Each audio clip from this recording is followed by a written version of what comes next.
Vamos orar pela mensagem. As crianças também, pode vir à frente. Vamos orar tanto pela mensagem quanto pela linha que as crianças vão ter logo mais.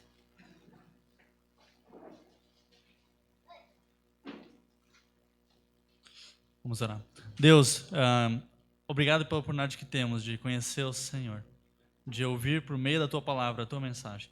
Que possamos aproveitar esse momento agora para isso. Tanto aqui no culto, use o pastor Roberto para falar a respeito da Tua palavra, quanto das professoras ali ao lado, que as crianças, desde já, ouçam aquilo que o Senhor tem para elas, para o coração delas, para a vida delas.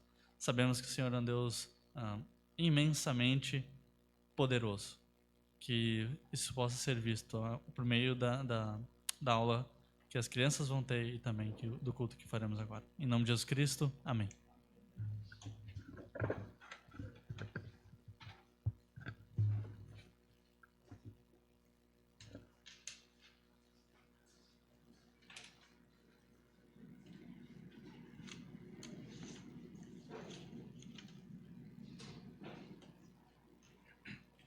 Muito boa noite a todos.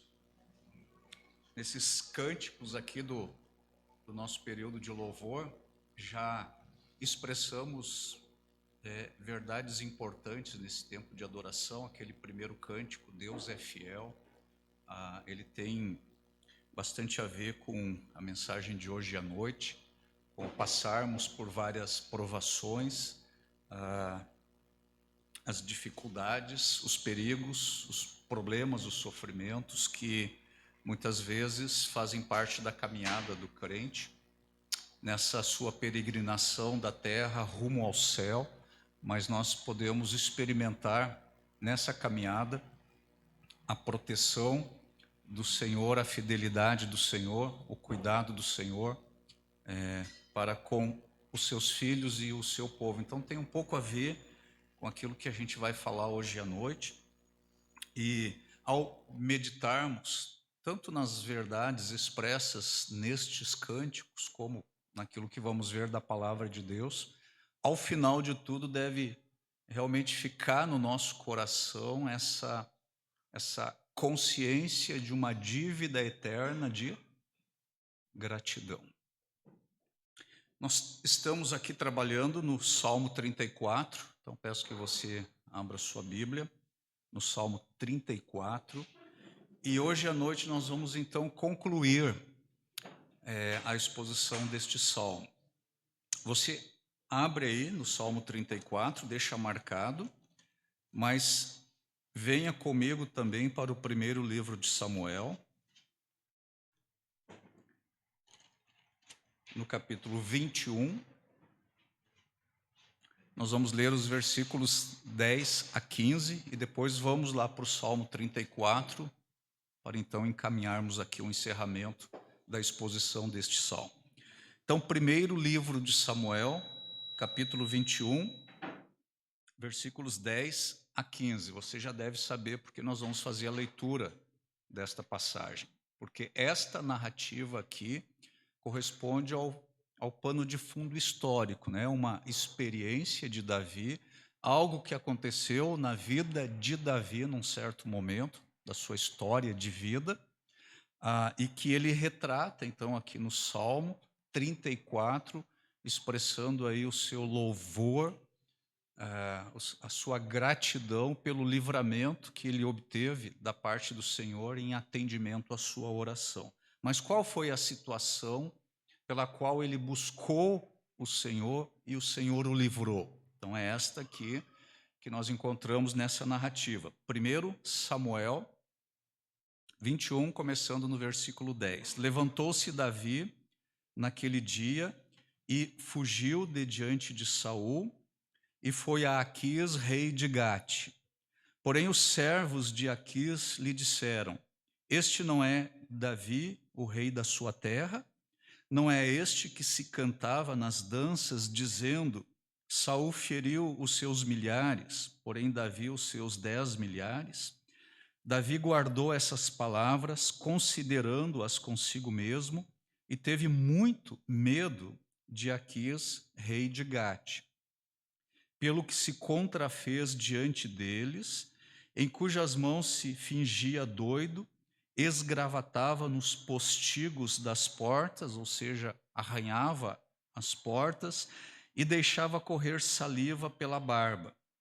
Então disse Aquis aos seus servos: Bem vedes que este homem está louco, porque me trouxestes a mim? Faltam-me a mim doidos para que trouxesseis este para fazer doidices diante de mim? Há de entrar este na minha casa ou no meu palácio?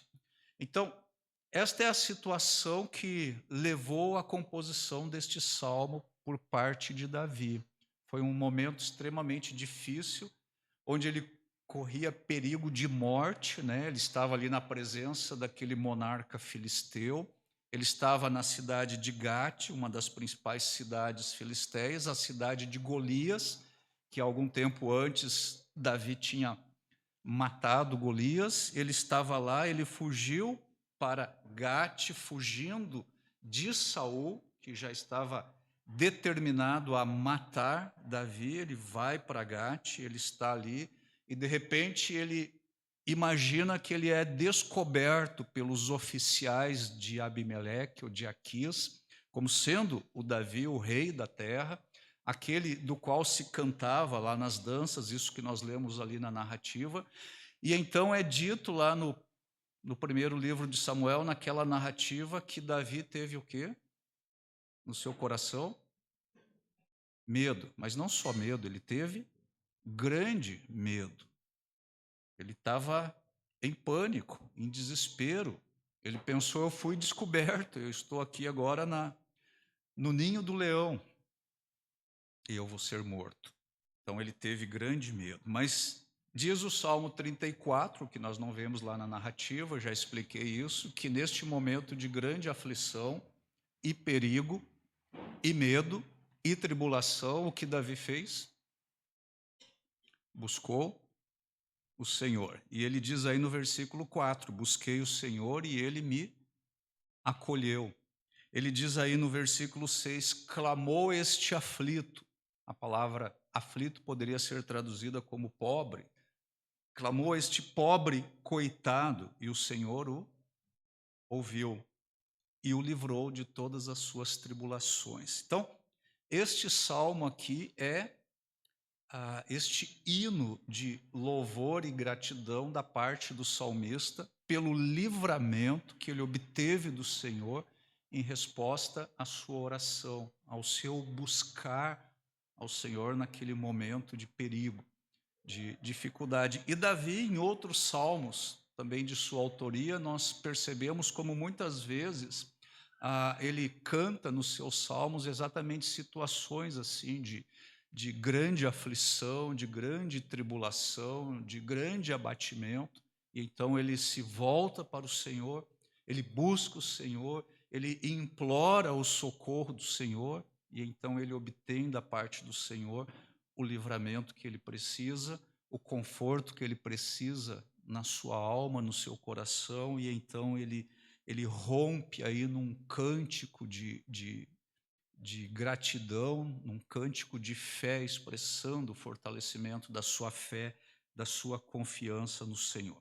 Só para a gente lembrar esse salmo, pode colocar aqui o esboço, por favor.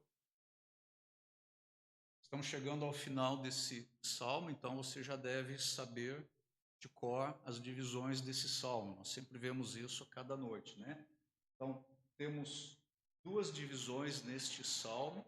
A primeira divisão dos versículos 1 a 10, e nós temos aí então os louvores do salmista a Deus. Essa parte dividida em 3 subpontos, nós já trabalhamos tudo isso, né? O compromisso de louvor de Davi, a experiência de Davi, a exortação de Davi para os santos, para os justos, para o povo de Deus. Essa primeira parte aqui do salmo, a sua composição se assemelha muito com um hino.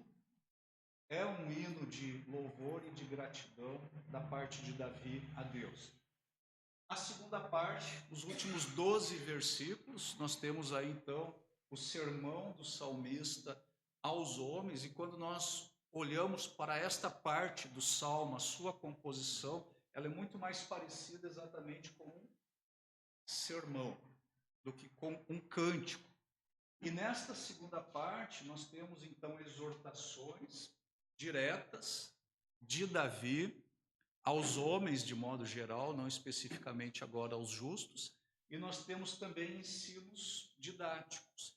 Esta parte é muito parecida com um sermão, e por causa disso, já falei isso nas outras vezes, os estudiosos do Salmo entendem que este Salmo, pelo menos na segunda parte dele, poderia ser classificado como um salmo de sabedoria, porque a forma como Davi, então, compõe essa parte final do salmo lembra muito o ensino, as instruções, os conselhos proverbiais que nós encontramos lá no livro de Provérbios. E nós estamos exatamente agora na parte final, nos ensinos didáticos. Nós começamos este último subponto na semana passada, a gente olhou aí para os versículos 15, 16, 17 e 18, falamos a respeito deste texto e agora nós vamos então para os últimos 4 versículos. Eu peço que você me acompanhe aí na leitura então. Versículo 19. Muitas são as aflições do justo, mas o Senhor de todas o livra. Preserva-lhe todos os ossos, nenhum deles sequer será quebrado. O infortúnio matará o ímpio, e os que odeiam o justo serão condenados. O Senhor resgata a alma dos servos, e dos que nele confiam, nenhum será condenado. E aí nós estamos então no final deste salmo, e pensando que aqui é um sermão, né, que nós temos nessa parte final, e pensamos que aqui também existem aí lições e conselhos e instrução de Davi a um estilo de Provérbios. Ele começa a encerrar esse salmo dizendo para a gente exatamente isso aí. Muitas são as aflições do justo. Agora, quem é o justo? Pelo contexto aqui do salmo. Nem precisamos recorrer assim à teologia do Antigo Testamento. Quem é o justo no contexto do salmo? A gente podia olhar para os versículos anteriores, versículo 2, por exemplo, os humildes ouvirão e se alegrarão. A gente poderia se referir àqueles que buscam o Senhor nos seus momentos de dificuldade, de tribulação, são aqueles que contemplam o Senhor, conforme aí o versículo 5, são aqueles que clamam ao Senhor em suas tribulações, são aqueles ao redor dos quais o anjo do Senhor acampa-se e os protege, são aqueles que provam da bondade do Senhor, são aqueles que temem o Senhor. O justo, no contexto do Salmo e do Antigo Testamento, é o crente. É aquele que confia no Senhor. É aquele que busca o Senhor. É aquele que se refugia no Senhor. É aquele que corre para os braços do Senhor. É aquele cujo único socorro está no Senhor. Ele é um crente. Ele faz parte do povo de Deus.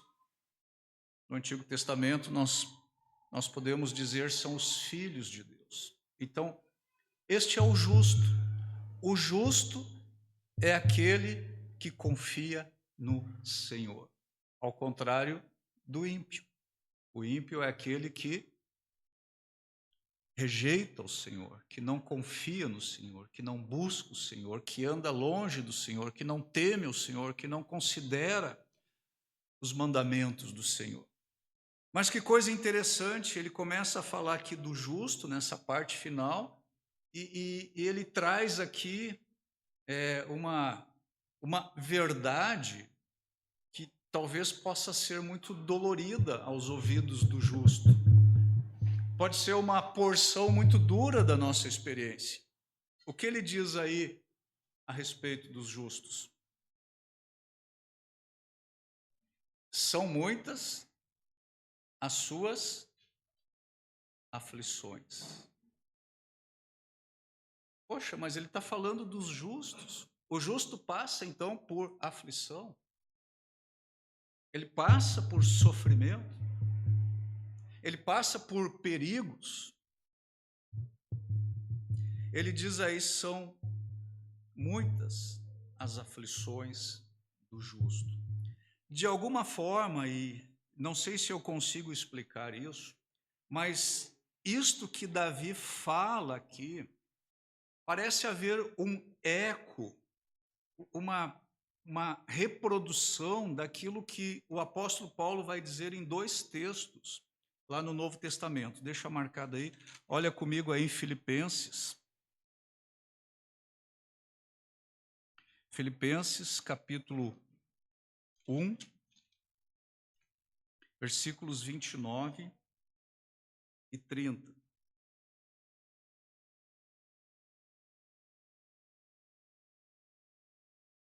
Pensando aqui na nossa luta pela fé evangélica, né, que é o contexto aqui dessa passagem de Filipenses, ele diz aí no versículo 29, porque vos foi concedida a graça de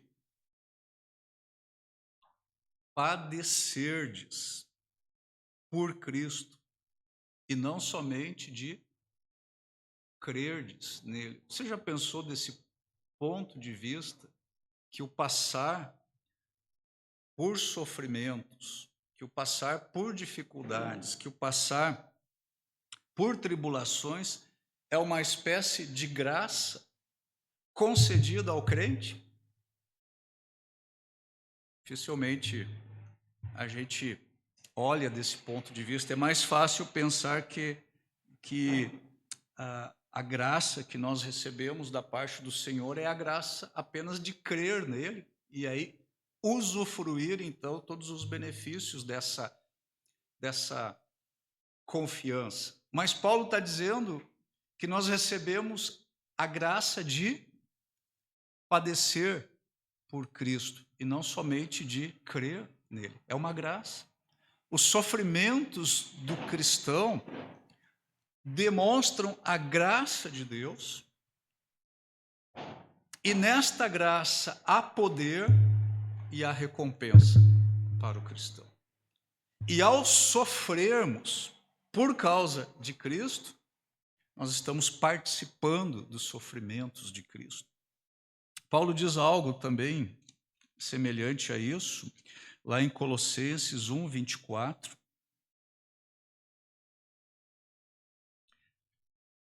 Paulo diz, agora me regozijo nos meus sofrimentos por vós e preencho o que resta das aflições de Cristo na minha carne, a favor do seu corpo, que é a igreja. Preencho o que resta das aflições de Cristo na minha carne.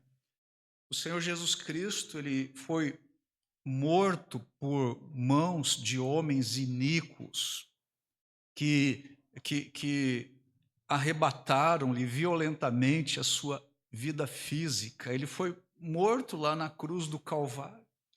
E agora, como ele não está mais pessoalmente entre os homens, os ímpios odeiam aqueles que amam a Cristo. E como eles não podem demonstrar a sua oposição e perseguição a Cristo, porque ele não está mais pessoalmente no meio de nós, eles demonstram o seu ódio e a sua perseguição àqueles que são de Cristo.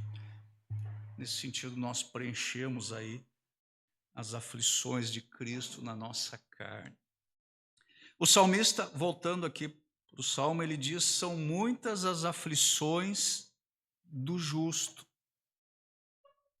E a Bíblia, ela é tão sincera conosco, ela é tão transparente, ela não é como muitos pregadores modernos e contemporâneos, não são todos, mas muitos, que apresentam a vida cristã como um mar de rosas, como uma experiência na qual o crente não vai conhecer o sofrimento, não vai conhecer as tribulações, a perseguição, e se isso faz parte da sua experiência, talvez ele deveria investigar se isso não tem a ver, talvez, com uma vida pecaminosa, de não estar confiando em Deus. Às vezes é isso, sofremos por causa dos nossos pecados, mas nem sempre.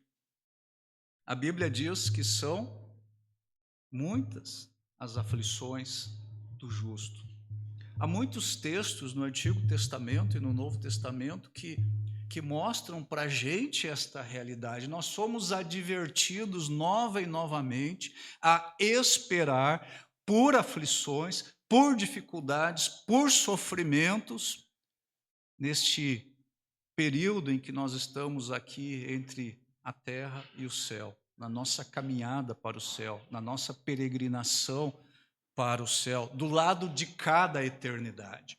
Muitas são as aflições do justo. Eu queria apenas mostrar alguns textos para afirmar ainda mais solidamente essa verdade, para que não fique dúvida em nosso coração que a aflição, o sofrimento, o perigo faz parte da experiência do justo neste tempo em que nós estamos aguardando a redenção completa do nosso corpo.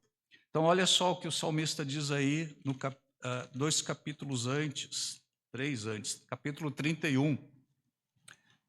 Também um salmo de Davi, 31, versículo 7.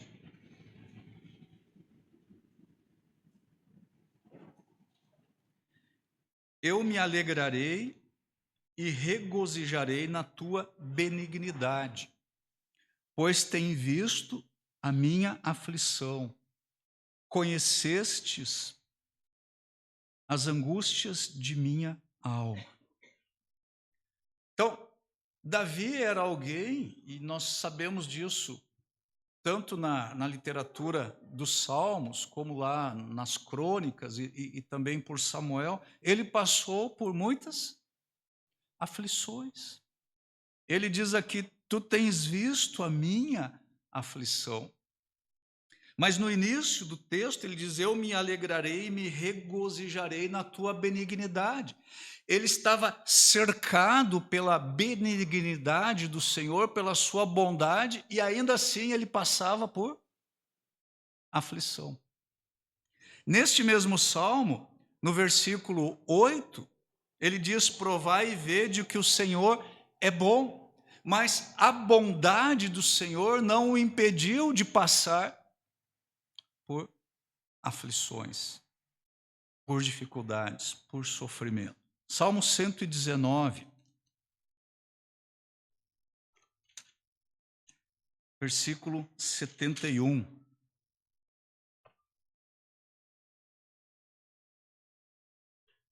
Foi-me bom ter eu passado pela aflição, para que aprendesses os teus decretos. E o salmista aqui, ele consegue enxergar pelo menos um bom propósito para a aflição do justo. Qual seria um desses propósitos pelo qual o justo passa pela aflição? Para que aprendesse os teus decretos. As aflições na vida do justo têm propósitos diferentes do que as aflições na vida do ímpio. As aflições na vida do justo são para o seu bem. São para fortalecer a sua fé, para aprofundar a sua comunhão com o Senhor, para desenvolver a sua piedade, para manter essa intimidade com o Senhor constantemente, continuamente. Se não passássemos por aflições, não seria nada surpreendente ver o declínio da nossa fé, ver a nossa frieza, ver a nossa antipatia ou indiferença para com o Senhor, para com a sua vontade, para com a sua palavra. Então o salmista diz aqui: foi bom eu ter passado pela aflição. Será que eu e você podemos dizer isso ao estarmos passando por uma experiência de aflição? É bom.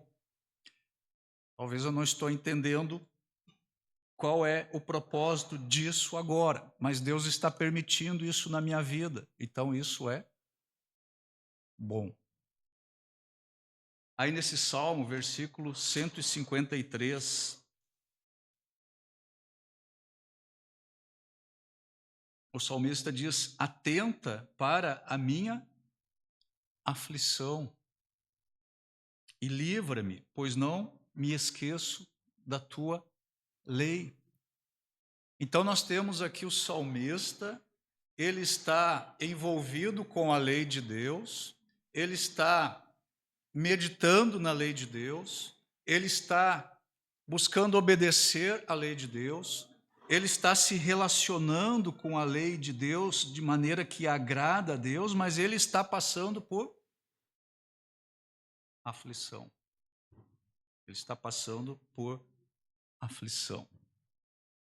Vamos lá para Jeremias, Lamentações de Jeremias, capítulo 3.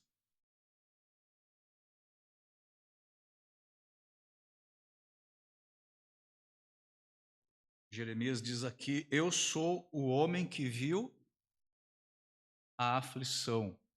Agora, quem era Jeremias? É tão bonito ver o testemunho de Jeremias lá no primeiro capítulo do seu livro, como Deus o escolheu já no ventre da sua mãe. Ele era um profeta de Deus. E quando nós lemos o seu livro, né, o livro de Jeremias, e nós percebemos a seriedade, o desejo de ele ver que o seu povo buscasse a Deus, abandonasse a injustiça, os pecados, se voltasse para Deus. Ele era um homem de Deus. E ele diz assim: eu sou o homem que viu a aflição. No versículo 19 deste capítulo, ele fala a mesma coisa que o salmista.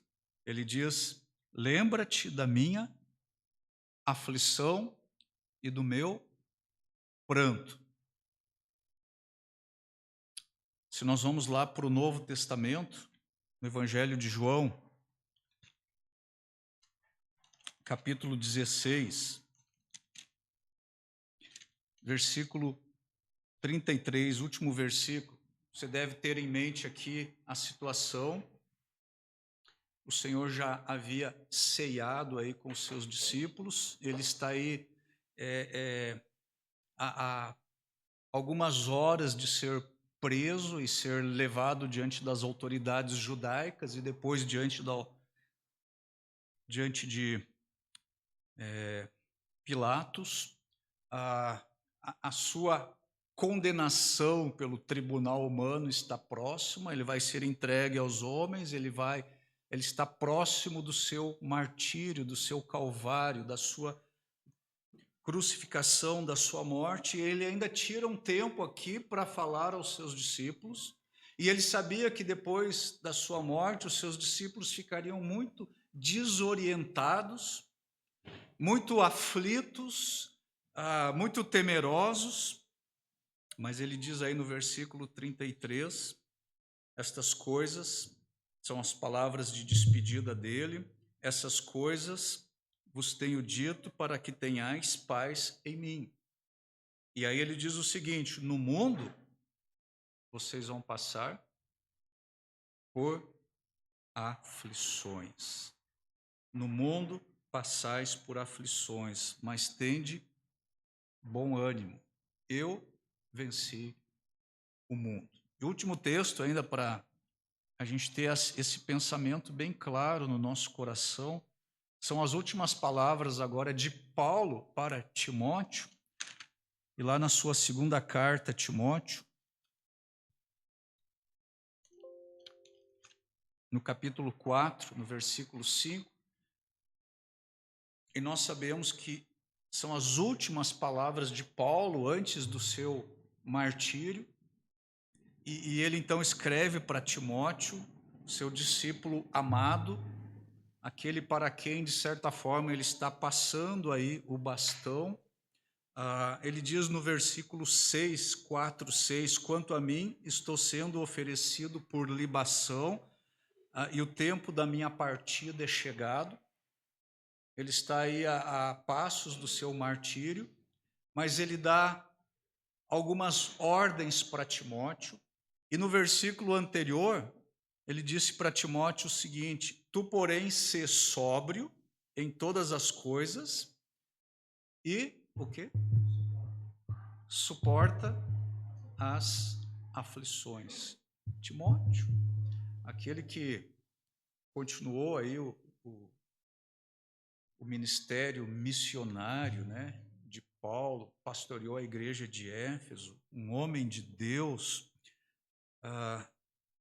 Paulo diz: suporta as aflições. Vai haver muitas aflições. Pelo contexto aqui deste capítulo, ele deveria pregar a palavra a tempo e fora de tempo, sendo oportuno e não, ou não, e ele passaria muitas aflições por permanecer fiel ao seu ministério. E Paulo diz: suporta as aflições. Então, esses textos, para ficar assim bem firmado na nossa mente, no nosso coração, o justo passa por aflições. Essa estrada que nos leva da terra para o céu, ela está pavimentada com muitos espinhos, com muitos pedregulhos. É um caminho muito difícil de andar, é um caminho apertado, é um caminho com muitas dificuldades, com muitos perigos. Agora, como se isso não bastasse, o salmista diz que não são só aflições que aguardam os justos, mas são muitas aflições. Elas são muitas. Elas são tantas e de tantas formas. Elas são tantas e trazem tanto tormento. Elas são tantas e podem trazer tanta tristeza. Elas são tantas e podem trazer tanto abatimento. Elas são muitas. Charles Spurgeon disse a respeito disso aqui, de elas serem muitas, ele disse o seguinte: as aflições na vida dos justos, elas são tantas, elas são como aqueles mosquitos nas regiões tropicais que atacam as pessoas e as perturbam e as tiram do seu descanso. Elas são muitas.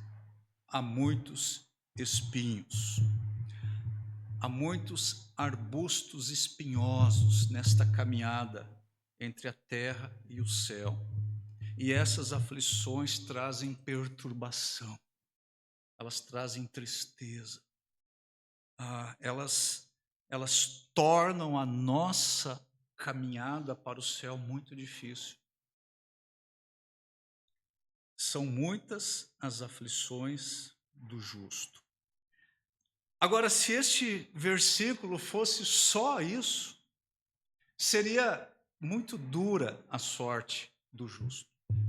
Se esse versículo terminasse aí, são muitas as aflições do justo, a nossa experiência seria uma experiência miserável. Porque confiamos num Deus Todo-Poderoso, entregamos a nossa vida para Ele, queremos viver na presença dEle, servindo a Ele, e a única porção nossa, nessa nossa comunhão com o Senhor, são só aflições. Seria uma porção muito dura da experiência do cristão. Mas olha só, o versículo não termina assim. Ele diz aí: mas o Senhor. Olha, sempre que você encontrar essa expressão na palavra de Deus, mas o Senhor, mas Deus. Você pode percorrer as escrituras do Antigo Testamento e do Novo Testamento. Sempre que você encontrar essa expressão, mas o Senhor, desperte. Porque o que vem depois é grande teologia. O que vem depois dessa expressão é grande ensinamento. É uma grande lição. O que vem depois disso, mas o Senhor, é muito, muito, muito maior e mais importante e mais essencial daquilo que veio antes. Então, o que veio antes aqui? Muitas aflições. É grande isso. É pesado, é duro, é difícil. Agora, o que vem depois é muito maior que isso. Porque entre o antes e o depois tem o quê? Mas o Senhor. Eu encorajo você a fazer uma pesquisa nas Escrituras do uso dos autores sagrados dessa expressão, mas o Senhor. E recolha aí as lições que você pode aprender destas passagens. Mas o Senhor de todas o livra. Isso diz para a gente que as aflições, elas terão fim um dia. E o fim, em função de o livramento ter vindo do Senhor, o fim é um fim alegre. Nós não vamos viver permanentemente no perigo, no sofrimento, nas aflições. Vai haver um fim para isso. Mais importante, talvez, que o livramento é a ideia que o salmista expressa aqui, que em meio às aflições, quem está conosco? O Senhor. Se Ele nos livra, é porque Ele está conosco. Se Ele nos livra, é porque Ele está vendo. Ele já disse isso nesse salmo, no versículo 15: os olhos do Senhor repousam sobre os justos. Nós já falamos sobre esse ver do Senhor, da aflição do seu povo. O Senhor está conosco. O Senhor anda conosco pelo vale da sombra da morte. E quando as tropas aí da desgraça, do sofrimento, da provação, quando elas avançam sobre a vida do crente, o Senhor está com ele para conduzi-lo incólume, triunfante, junto com ele, não abandonando ele, não o deixando sozinho, mas trazendo livramento. Jamais vai acontecer de Deus permitir ou enviar uma aflição que acabe, que destrua, que devore a vida dos seus amados. Aliás, tem um texto do apóstolo Paulo, lá em 1 Coríntios, capítulo 10. 1 Coríntios, capítulo 10, no versículo 13. Paulo escreve o seguinte: não vos sobreveio tentação que não fosse humana. Eu já expliquei uma vez aqui na igreja esse termo tentação, como traduzido aqui na atualizada, é um termo que pode se referir tanto à tentação quanto à provação. E pelo contexto aqui, Paulo usou propositadamente esta palavra para se referir às duas situações. Não vos sobreveio tentação ou provação que não fosse humana, mas Deus é fiel e não permitirá que sejais tentados ou provados além das vossas forças. Pelo contrário, juntamente com a tentação, vos proverá livramento, de sorte que possais suportar Então, quando Paulo diz a Timóteo, suporta as aflições, ele pode suportar as aflições? Pode. Deus não vai permitir que nós sejamos provados, ou atribulados, ou aflitos, ou vivenciarmos situações de perigo que sejam além da nossa capacidade de suportar. E não só isso, juntamente com a aflição, com o perigo, com o sofrimento, ele vai prover um escape.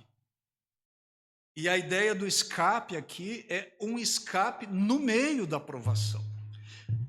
O que diz para a gente que a bondade de Deus, a benignidade de Deus, o cuidado de Deus não impede que eu e você passamos pela provação. Mas na provação, Deus nos dá um escape. Ele nos livra. Versículo 20. Preserva-lhe todos os ossos, nenhum deles sequer será quebrado. Agora, quando nós imaginamos a situação de Davi lá em Gate, onde, sendo levado à presença do monarca, de Aquis, que realmente queria a cabeça de Davi, mas ele não sabia que era Davi que estava ali, e ele se faz de louco ali, e o rei manda expulsá-lo, tira esse doido aqui da minha presença. É muito provável que os oficiais do rei, quando tiram Davi lá da presença do monarca, eles açoitam Davi, eles dão socos em Davi, eles chutam Davi e correm com ele dali, que tirou o tempo precioso do rei. Mas Davi diz que o Senhor protege o justo, preserva-lhe os ossos, nenhum deles sequer será quebrado. E isso aconteceu com Davi, não teve os seus ossos quebrados. Esse é um texto que é aplicado messianicamente a Jesus. Vou falar um pouquinho sobre isso depois. Mas a ideia de preservar-lhe os ossos é a ideia de que Deus ele não vai permitir algo que seja tão fatal e perigoso que cause um dano perpétuo ou eterno à vida do justo. Não podemos dizer que por este versículo aqui, o justo não vai sofrer um martírio, não vai ter os seus ossos quebrados, porque ao longo da história da Bíblia isso aconteceu. Até o livro de Hebreus fala daqueles que tiveram seus ossos cerrados. Mas isso significa, talvez, de uma forma, no contexto do salmista mais figurado, que nada do que seja definitivamente fatal será permitido pelo Senhor na vida do justo. Mesmo que a nossa vida física seja arrebatada, quando houver a redenção final, quando o Senhor Jesus Cristo vier para buscar a sua igreja, o que vai acontecer com os nossos corpos? Eles serão transformados e nós vamos entrar no reino com corpos glorificados. Nós não vamos entrar no reino milenar do Senhor com ossos quebrados. Suas ovelhas não vão entrar mancas no reino. Elas não vão entrar com algum defeito. E lá na carta de Judas, Judas diz o seguinte, no versículo 24, carta de Judas 24. Só tem um capítulo, né? Então é o versículo 24. Ora, aquele que é poderoso para vos guardar de tropeços e para vos apresentar com exultação imaculados diante da sua glória. Como os justos serão apresentados diante do Senhor? Imaculados, perfeitos, glorificados. Como eles serão guardados? Pelo Senhor. Paulo ainda diz lá em Efésios, capítulo 5,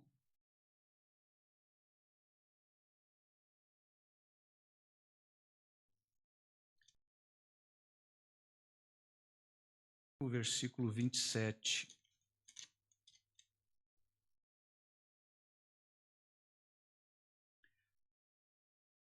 Falando aqui do ministério de Cristo, Cristo se entregou pela igreja, e o versículo 27, 5:27, para apresentar a si mesmo igreja gloriosa, sem mácula, nem ruga, nem coisa semelhante, porém santa e perfeita.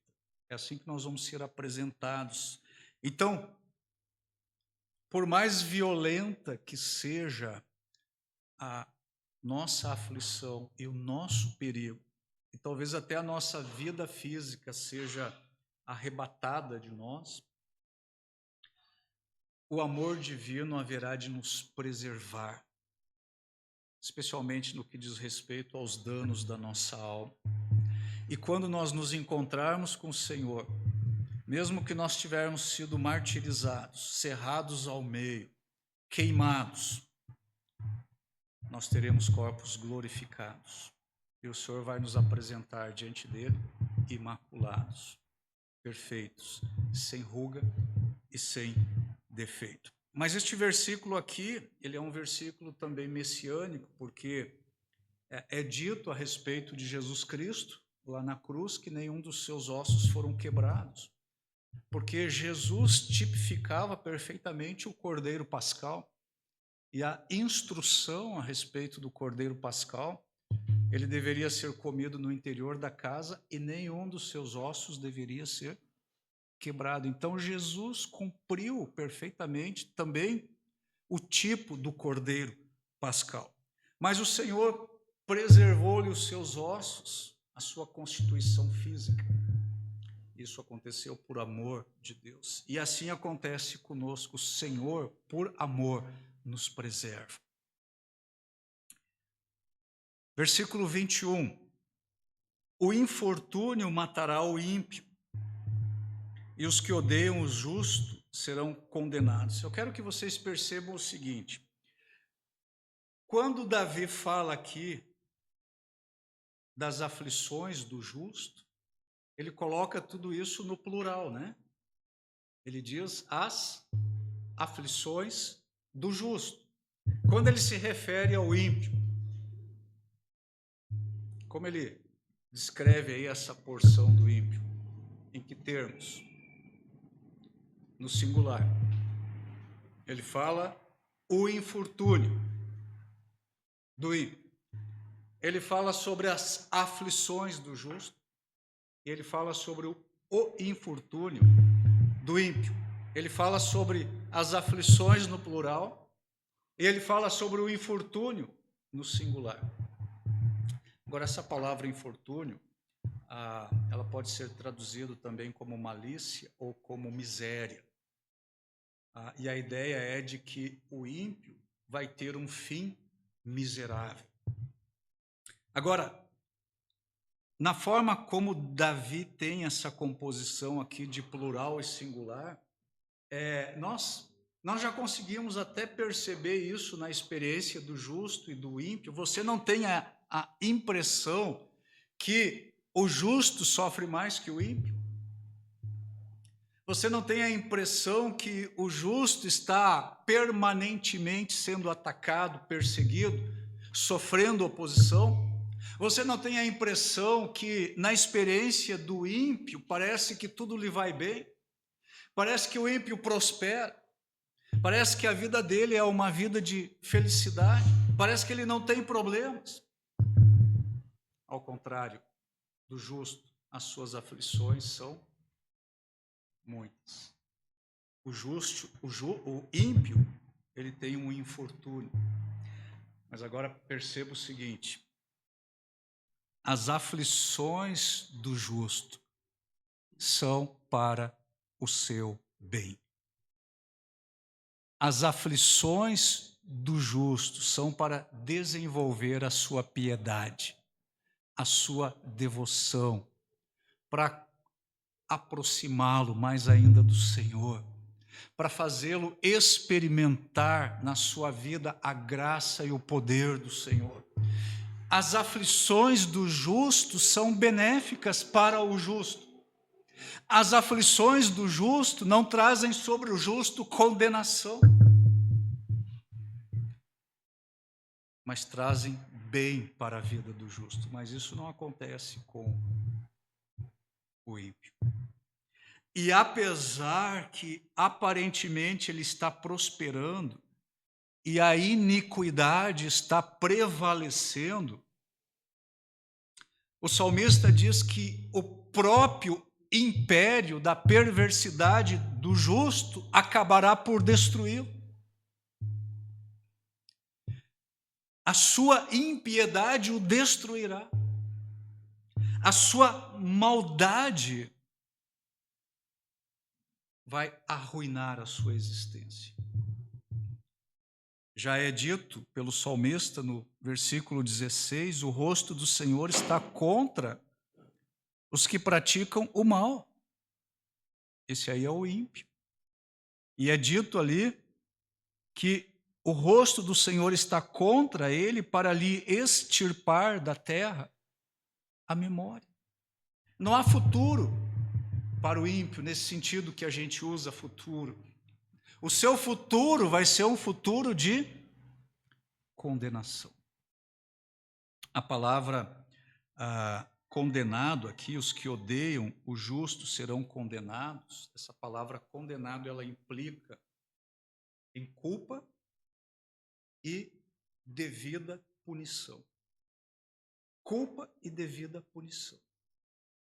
Então, os justos passam por muitas aflições, eles recebem da parte do Senhor poder para suportar as aflições, eles crescem com as aflições, eles preenchem as aflições de Cristo na sua parte.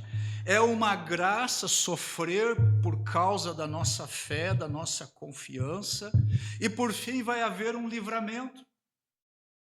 Isso vai acabar um dia, e nós vamos estar diante do Senhor numa eternidade gloriosa e bem-aventurada. Essa é a sorte do justo, mas o ímpio, não. Por mais que a sua prosperidade seja aparente e nos perturbe, o final dele é um final de condenação.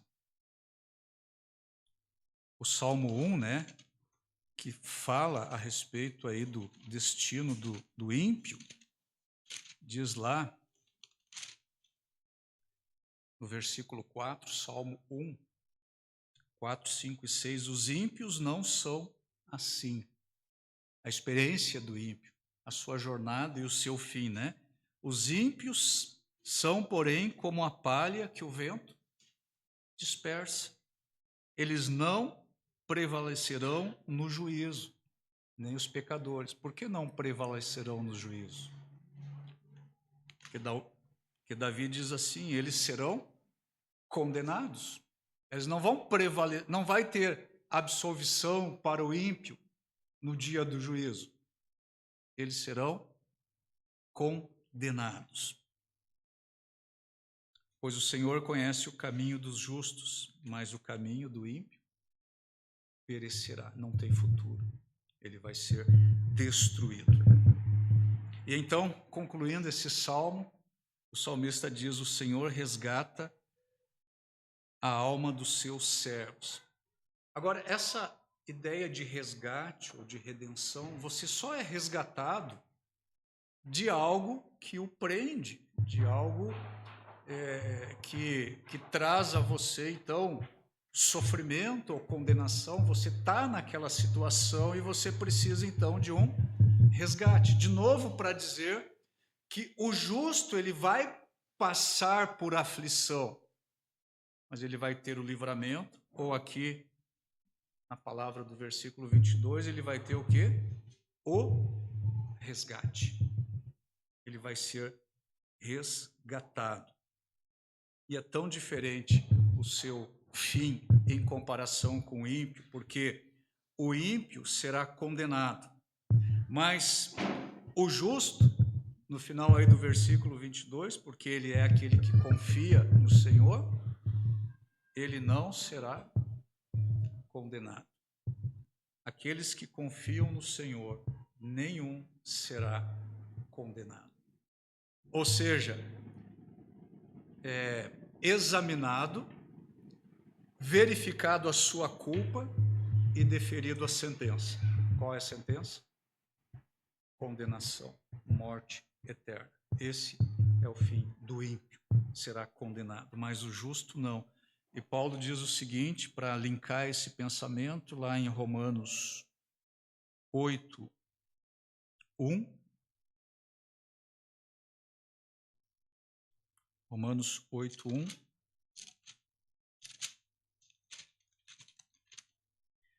Agora, pois, já nenhuma condenação há para os que estão em Cristo Jesus.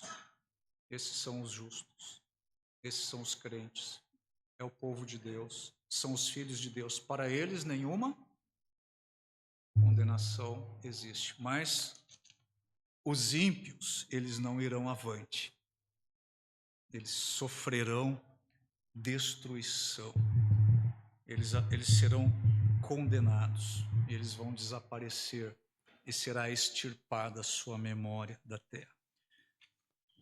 Para encerrar, então, essa exposição, tem um texto aqui que eu queria ler, que eu achei muito profundo, também da parte de Charles Spurgeon, comentando aqui esse versículo 22. O Senhor resgata a alma dos seus servos, e dos que nele confiam, nenhum será condenado. Charles Spurgeon escreveu o seguinte sobre este versículo: depois do mau tempo, vem o bom tempo. Embora agora seja mau tempo para nós, não será para sempre. E se os inimigos da religião e os parasitas da comunidade aumentarem e prosperarem e tiverem todas as coisas à vontade, não perturbeis Davi e Jó. Ambos viram um sol radiante ser ofuscado por uma nuvem negra e um mundo de mau tempo se seguir. Satanás não pode tentar por mais tempo do que Deus lhe permite. Ele nunca permitirá que tu sejas tentado acima de certa medida, pois dará uma saída boa para a tentação. Tu és chamado para lutar sob a bandeira de Cristo Jesus, e no nome do Senhor, tu serás capacitado a agir valorosamente e vencer. Se Satanás continuar atacando, lembra, a minha graça te basta. Se as tuas forças acabarem completamente, o poder de Deus aumentará cada vez mais em ti. Ele te humilhou para que tu não confies em ti mesmo, mas sim no Senhor vivo, e para que o louvor total da vitória seja designado a Ele. Se ainda te restou forças, não te apoies nelas. Se estão agora deterioradas e acabadas, não há motivo para teres medo, pois o Senhor será a tua ajuda. Nos ataques mais difíceis e nos embates mais cansativos, temos esta exortação: fortalecei-vos no Senhor e na força do seu poder. Anima-te, e Deus te concederá uma vitória fácil e feliz. A intenção de Satanás em tentar é tumultuar, desanimar e desconcertar com temores e então levar ao desespero. Se tiveres coragem de descansares silenciosamente na graça de Deus e correres para o seu nome, tu porás o inimigo em fuga e já ganhaste o dia. Espera um pouco, e estas névoas escuras e tempestades terríveis, elas serão dispersas. Por meio dessas tentações ou aflições, o Senhor te ensina a ver a tua fraqueza e a tua malícia.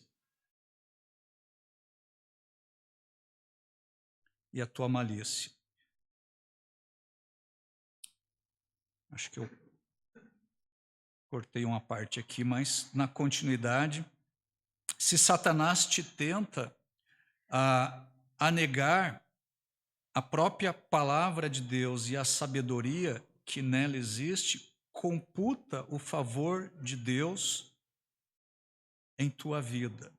Prova e vede. E você vai então estimar parcamente todas as coisas da terra e vai avaliar sublimemente a misericórdia que alcança o perdão dos pecados e a comunhão celestial e o companheirismo com Deus. Se essa porção amarga operou de modo tão aprazível para o teu bem espiritual, por que tu te espantarias? Espera no Senhor, anima-te e Ele fortalecerá o teu coração. O Senhor resgata a alma dos seus servos, e nenhum dos que nele confiam será condenado. Amém? Vamos orar? Pai, mais uma vez te agradecemos pela oportunidade de meditar na tua palavra. Nós reconhecemos, Senhor, o quanto ela fala aos nossos corações, o quanto nós precisamos, Senhor, da tua palavra inundando a nossa mente, inundando o nosso coração. Obrigado, Senhor, por este salmo de Davi, por tantas lições preciosas que nós podemos recolher dessa experiência de Davi. Muitas vezes, Senhor, nós nos sentimos aflitos, em perigo, clamamos a Ti, buscamos o Teu livramento, nos refugiamos em Ti. E nós podemos declarar, como Davi declarou, que o Senhor nos tem ouvido a voz da oração, que o Senhor tem trazido o livramento, que o Senhor não tem permitido nenhum tipo de prova maior do que aquilo que nós podemos suportar, que o Senhor tem trazido o escape que nós precisamos. E nesses momentos difíceis, quando nós buscamos a Tua presença, nós somos inundados de graça no nosso coração e nós temos uma comunhão mais fervorosa contigo e a nossa fé se fortalece e nós queremos mais e mais viver na Tua presença e nessa intimidade consoladora e confortadora com o Senhor. Eu peço, Senhor, que tudo isso que vimos aqui nessa experiência de Davi encoraje a vida dos Teus filhos, Tua igreja que se reúne aqui nesse lugar, e que ao olharmos, Senhor, as dificuldades que estão ao nosso redor, nós possamos desviar o nosso olhar delas e contemplar o Senhor, e olhar para o Senhor, e encontrar nesse olhar direcionado a Ti o conforto, o poder, a vida e a liberdade que nós precisamos. Eu peço pela minha vida, pela vida dos meus irmãos, eu peço que o Senhor nos fortaleça, Senhor, na nossa caminhada aqui nessa terra, e que nós estejamos provando da Tua bondade, que nós estejamos vendo todo o bem com o qual o Senhor nos cerca, que nós estejamos vendo o Teu livramento, e que nós estejamos, Senhor, como Davi, nos comprometendo a, em todo tempo, bendizer o Teu nome e ter o louvor nos nossos lábios continuamente. Eu peço todas essas coisas por mim e pelos meus irmãos, em nome de Jesus. Amém.